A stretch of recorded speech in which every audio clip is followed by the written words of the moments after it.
시청자 여러분 안녕하십니까? 4월 10일 미국 주요 뉴스를 전해드리겠습니다. 헝가리를 방문한 JD 벤스 부통령이 에너지, 기술, 안보 분야에서 미국과 헝가리 간 양자 협력을 대폭 강화하는 성과를 발표했습니다. 에너지 분야에서는 헝가리 국영 에너지 기업 MOL 그룹이 미국산 원유 51만 톤, 약 5억 달러 규모를 매입하기로 하면서 양국 간 전략적 에너지 파트너십의 토대가 마련됐습니다.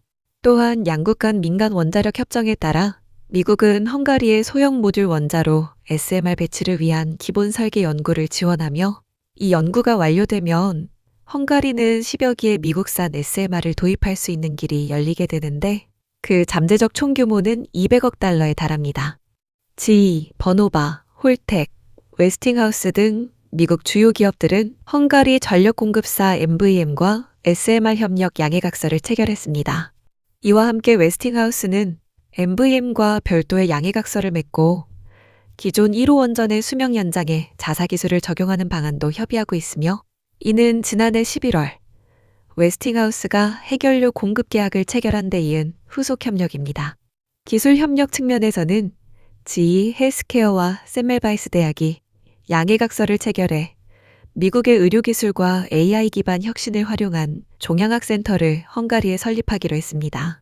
마이크로소프트는 헝가리 정부와 가보르 데네시 대학과 함께 중소기업 대상 디지털 및 AI 교육 프로그램을 도입하는 양해각서를 체결했고 공공기관을 위한 클라우드 보안 인프라 구축에 관한 별도 양해각서도 맺었습니다. 안보 분야에서 헝가리는 미국산 하이마스를 7억 달러 규모로 도입할 계획을 발표했으며 이를 통해 나토 동부 방어태세를 강화하는 동시에 미국 내 제조업 일자리 확대 효과도 기대되고 있습니다. 이번 부다페스트 방문에서 양국은 에너지와 방위산업 전반에 걸쳐 총 10여 건 이상의 양해각서와 협력 합의를 도출했으며 SMR 도입과 하이마스 조달을 포함한 주요 사업의 총 잠재 규모는 210억 달러를 넘습니다. 다음 뉴스입니다.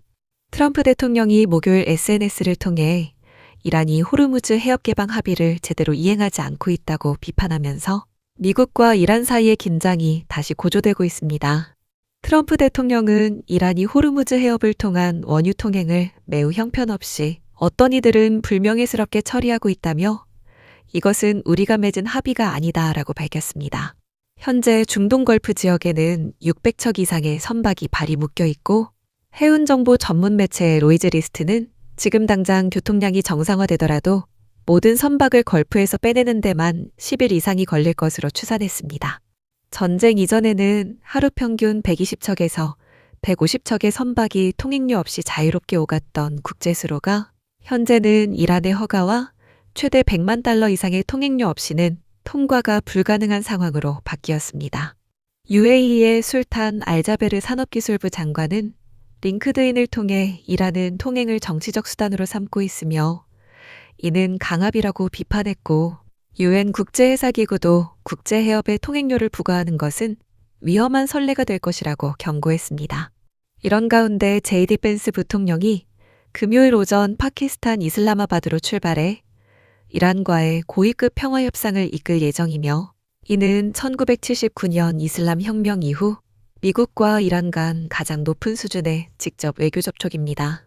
벤스 부통령은 출발 전 기자들에게 이란이 성실하게 협상할 의사가 있다면 우리도 기꺼이 열린 자세를 보일 것이라면서도 우리를 이용하려 한다면 협상팀이 그리 호의적이지 않을 것이라고 말했습니다. 이란 측에서는 아바스 아라그치 외무장관과 모하마드 바게르 갈리바프 국회의장이 이끄는 대표단이 이미 이슬라마바드에 도착한 것으로 알려졌고 파키스탄의 샤바즈 샤리프 총리가 양측의 중재를 맡게 됩니다. 이스라엘은 이번 협상에 참석하지 않으며 베냐민 네타냐후 총리는 목요일 미국-이란 휴전과 무관하게 헤즈볼라와의 전투를 계속할 것이라고 밝힌 상태입니다. 벤스 부통령에게는 트럼프 대통령의 특사 스티브 위트코프와 사위 제러드 쿠슈너가 동행하며 이들은 이번 협상에서 이란의 핵 및 탄도미사일 프로그램, 그리고 중동 내 대리 무장 세력 지원 문제를 다룰 것으로 알려졌습니다. 다음 뉴스입니다. 미국에서는 18세에서 25세 사이의 모든 남성이 선택적 복무제도에 등록해야 하며 등록하지 않을 경우 주 정부 재정 지원 학자금, 직업훈련 프로그램 수혜 자격을 잃게 되고 이민자의 경우 시민권 취득에도 불이익을 받을 수 있습니다.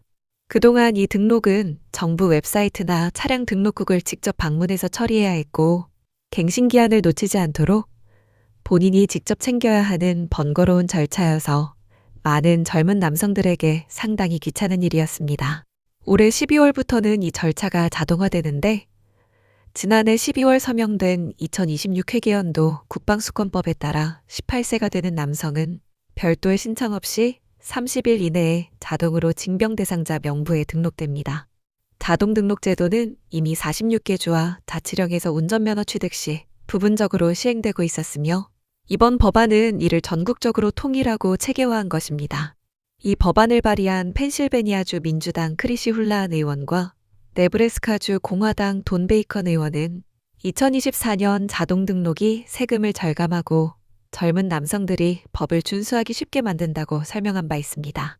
선택적 복무 시스템의 연간 예산은 3천만 달러이며 상당 부분이 홍보와 등록 독려 캠페인에 쓰이고 있는데 새로운 자동 등록 플랫폼 구축 비용은 약 600만 달러로 추산됩니다. 다만 이 등록 제도가 곧 징병을 의미하는 것은 아닙니다.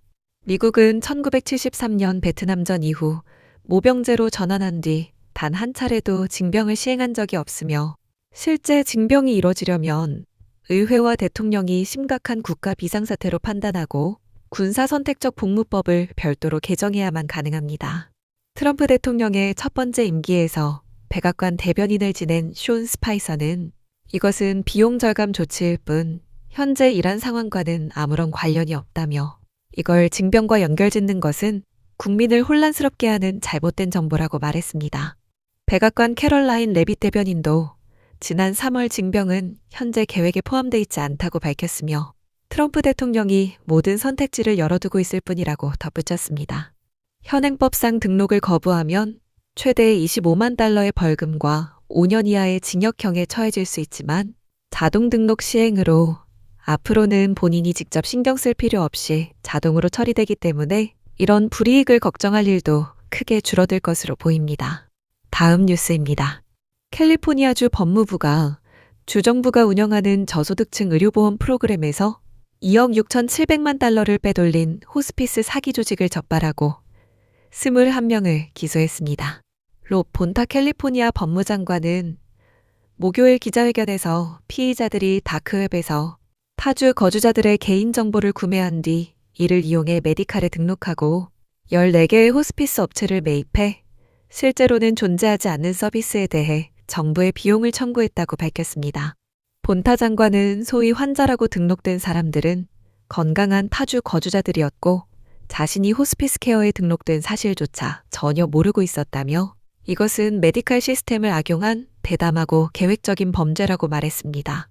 수사작전명 오퍼레이션 스킵트레이스를 통해 남부 캘리포니아 10곳에서 수요일까지 5명이 체포됐으며 나머지 피의자들에게는 법원 출석 통지가 발부된 상태입니다. 기소된 혐의는 의료보험 사기 공모, 의료보험 사기, 자금 세탁, 신원 도용 등이며 유죄 판결 시 10년에서 16년의 징역형에 처해질 수 있습니다. 현재까지 3천만 달러가 회수됐고 캘리포니아 보건서비스부는 면허 취소 가능성이 있는 300곳 이상의 호스피스를 추가 조사 중입니다. 이에 앞서 지난 4월 2일에는 미국 연방 법무부도 별도의 호스피스 사기 수사를 통해 간호사 3명과 척추 교정사, 심리학자 등 8명을 체포하고 5천만 달러 이상의 의료보험 사기 혐의로 기소한 바 있습니다. 캘리포니아 보건서비스부 타일러 세드위스 부국장은 연방정부와의 지속적인 협력을 통해 시스템 보완과 새로운 안전장치 마련에 나서겠다고 밝혔습니다.